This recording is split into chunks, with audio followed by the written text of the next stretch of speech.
আপনি দেখছেন news now, আমরা জানি কোনটা খবর।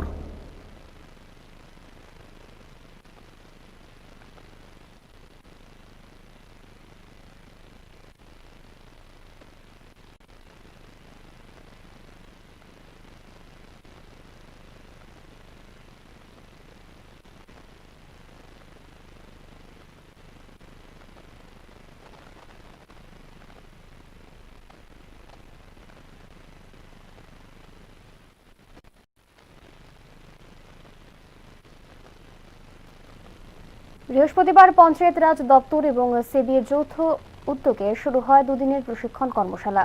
আর্থিক সুরক্ষা বিষয় নিয়ে রাজধানীর এক বেসরকারি হোটেলে আয়োজিত হয় এই কর্মশালা। গ্রামীণ জনগণকে আর্থিক প্রতারণা থেকে বাঁচাতে এবং সর্বোপরি আর্থিক দিক দিয়ে গ্রামীণ জনগণকে সুরক্ষিত করতে এই উদ্যোগ বলে জানান পঞ্চায়েত মন্ত্রী কিশোর বর্মন। এই প্রশিক্ষণ কর্মশালায় রাজ্যের পঞ্চায়েত প্রতিনিধি, পঞ্চায়েত দপ্তরের আধিকারিক এবং সেবির আধিকারিকেরা উপস্থিত ছিলেন। রাজ্যে প্রথমবারের মতো এরকম কর্মসূচি অনুষ্ঠিত হয়েছে বলে জানান মন্ত্রী কিশোর বর্মন।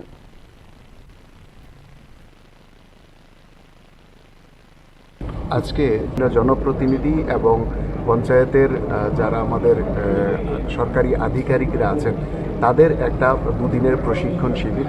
এই প্রশিক্ষণের পর তারা আমাদের পঞ্চায়েত লেভেলে এই ধরনের আর্থিক সচেতনতা শিবির করা হবে এবং গ্রামীণ মানুষদের বিভিন্ন আর্থিক পরিকল্পনা এবং আর্থিক অপচয়